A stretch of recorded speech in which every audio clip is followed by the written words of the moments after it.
Hey, what is going on, guys? My name is Ryan, or iowagaming, and welcome back to my channel. I want to do a breakdown today of the Revelations Easter egg cutscene because there's a lot more things in this cutscene that many people don't really realize. Now, Richtofen is a lot smarter than anyone ever imagined, and I'll be talking about this today. But the first thing I want to say is if you guys appreciate the video or you guys find this video informative, please give it a thumbs up to support it, a comment with your feedback on the cutscene in general, what you guys think of my ideas, as well as subscribing to my channel if you are new. So without further ado, I want you guys to watch the cutscene in its entirety, unedited, and then after that we'll talk about it in a lot of depth. With that being said, here's the cutscene.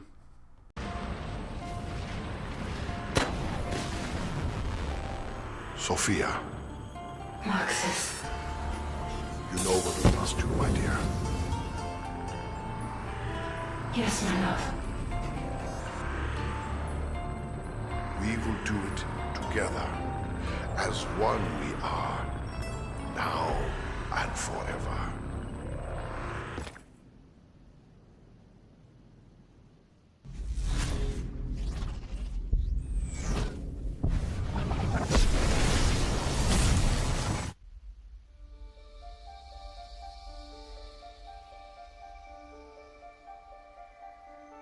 With the evil vanquished, I can start making it all nice again.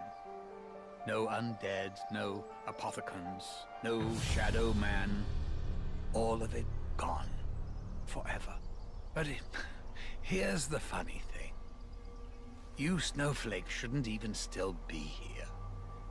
You should be fading out of existence by now. Those blood vials. I was wondering when you'd bring this up. They're from realities we've already closed off. They shouldn't be here. They can't be here. Such a paradox means you're putting my perfect world at risk. You guys and your bloody free will. What to do? What to do? Well, you certainly can't stay here. You could send us somewhere else. Somewhere we've never been. I suppose I could make a little corner somewhere in history. A place where I can dump some of the other shit that I've left over, or I just wipe you from existence. Ooh, hang on. Actually, that all works out perfectly.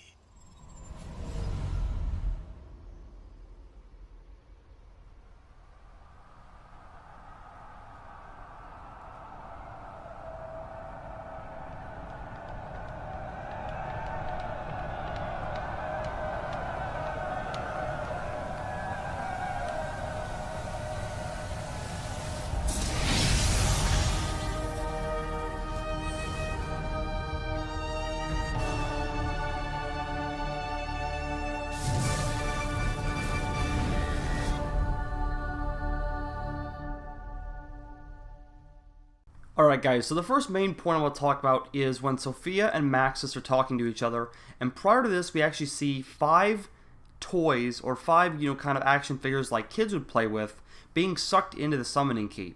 Now keep in mind guys, Sophia is the giant sphere, and Maxis is inside of the summoning key, as Monty is actually quoted, but how are we going to get him out of there? That's what Monty says directly in the game of Revelations, and he actually will never come out because as you guys saw, he actually goes into the Apothecan's son with Sophia. Now, what do the toys represent? My idea is they actually represent the kids, because when we collected the souls and we got them inside the summoning key, we were actually killing the adult version of the 1.0 children. So my best guess, my best opinion on this would have to be that the toys would actually kind of preserve or keep the souls of those adult 1.0 people, keep them as children for their entirety, and keep them saved in the summoning key, and keep them away from being destroyed.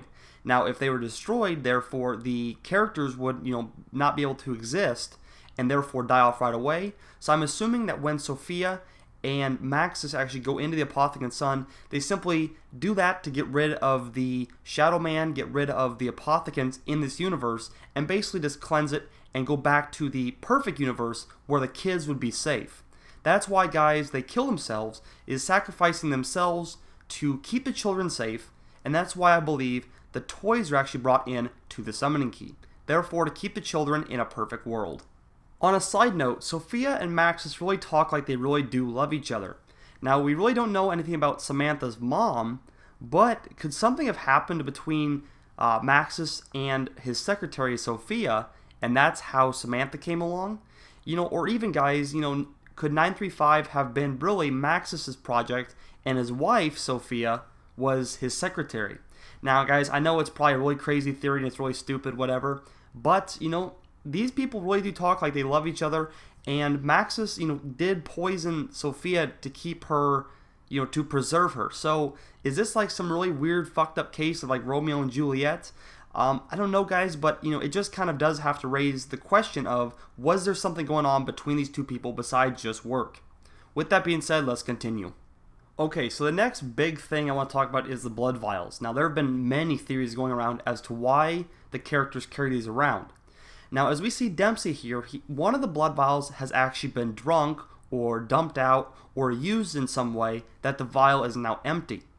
Now, when Dr. Monty says that these come from realms that have been closed off and you should not be here, the reason why, guys, this was their insurance policy was in case they didn't like where they were going, aka being killed with the summoning key and being preserved as kids forever and being in a perfect world, they could use these to basically keep a cycle going so they didn't actually die off and could kind of preserve where they were. Kind of like saving your progress in a video game. They're kind of doing that. So right now we see that the Easter egg is over with and they're about to be obliterated.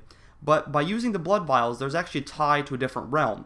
Therefore, the perfect world is not actually perfect, and Monty sees this as a threat. So this is where it gets really crazy, guys. Richtofen has actually known this before. This is an endless loop. This story is so crazy and it's so in-depth. So basically, he says, well, why don't you send us to a realm that we've never been? Now, Richtofen is doing this, he's trying to sound stupid. Like, why don't you send this away so we don't have to die? But in reality, he knows what's going to happen, and that will be actually coming up here in the trailer. So because they're still around, and because Monty's pissed off that they use these blood vials as their insurance policy and are still around, he will teleport them to where all the shit would be and all the extra stuff that he has left over. So where does he teleport them to? He teleports them to the Middle Ages in France. Before we get to that, the real question is, how did the original Richtofen 1.0, the evil, crazy, psychopathic Richtofen, how did he know that these blood vials would occur? Because as we see, guys, from the trailer in the Giant, the 1.0 Richtofen is at Duris, and the 2.0 Richtofen comes in from a teleporter and actually kills him. So in between that period of the 1.0 Richtofen turning into the 2.0 and the 2.0 killing the 1.0, where did the Richtofen get these ideas to keep the blood vials as means for an insurance policy? Well, that would have to come from the Chronorium. Now, Blundell, kind of talked about this just a little bit, and it was, broken down to be like a book of absolute knowledge. So, with the Nazis doing all this shit, and Richtofen traveling everywhere in his travels, it doesn't seem out of possibility that the Chronorium somehow found him, and he, being the explorer, scientist, whatever you guys want to call it, he was digging into this, and he just kept reading about this stuff, and that is where he probably got the idea to use blood vials of a different realm to, kind of preserve himself in case something bad happens. Now here is where it gets crazy, everybody. As we see in this image, Dr. Monty has teleported the characters back into the Dark Ages, and we assume that this is northern France. We assume this is Origins, more specifically, because in the top left, you guys actually see the mounds of what appear to be the hub and the center of the epidemic in Origins. And I'll put a picture on screen now showing this from the Origins trailer. So as you guys can clearly see, there are two distinct pillars in both images that kind of have an upward facing angle to them, and they do not look perfectly straight. Therefore, I would assume that this is the Origins area. So there was a cipher in the game talking about after the Great Battle, these characters were held to a very high standard, and they were basically preserved forever in history. So when Richtofen says, why don't you send us somewhere else? He knows what's going to happen. He knows that this battle is going to occur with the Apothicans, and these people will be, kind of seen forever in history because they did a very great deed. It also appears that they're actually using the original staffs instead of the copies that we actually see in Origins. Just a fun little Easter egg right there that has been kind of a 3-year long Easter egg, but it's cool that this is finally solved with the original staffs and the copy staffs. But with that being said, the reason why the characters look like the original crew is because they knew this was going to happen. They drank the blood vials, they used the blood vials in some way so that they did not, kill themselves after the ending was over. The Revelations ending was over where they should have died, and they were actually teleported away. So this, guys, is an endless cycle. Premise will fail, but in that, idea, they will actually continue on with the entire story once again. So if we look back to Shangri-La, we actually know that Brock and Gary keep dying over and over. They're in an endless cycle. Well, the Premise crew is also in that endless cycle. Therefore, zombies will never really die, because each time it'll actually kind of evolve, and when Richtofen, he knows what's going on each time, so different things can change. That's why when Nikolai says, "I've killed 3 Richtofens," it's just every time it's something it's something different. So with that being said, guys, I just think that Treyarch has done a fantastical job with this Easter egg story for the last 8 years. I mean, there's a lot of things that were talked about, like Mob of the Dead was so important, or 5 was so important, but could that possibly be where the Super Easter egg comes into play? Now, the Real DF on Reddit talked about a Super Easter egg, and there is a Dark Ops achievement for some kind of Super Easter egg, and as he was saying, it won't be out until everyone gets the map. Well, could that possibly be an alternative ending to the storyline where the story actually ends, where there's no way that they could have a possible paradox and a time loop, and where the story will actually end and everything is set in stone and it's done? I think what would happen is that would break down a lot more of the storyline if there was, and I'm really hoping that there are more Easter eggs in this map that will be discussed, because I think how the ending ends is left to be desired. There's little in this thing to be desired, and I think that they really need to break down the storyline some more, because there's a lot more questions in zombies from the last 8 years than there are answers.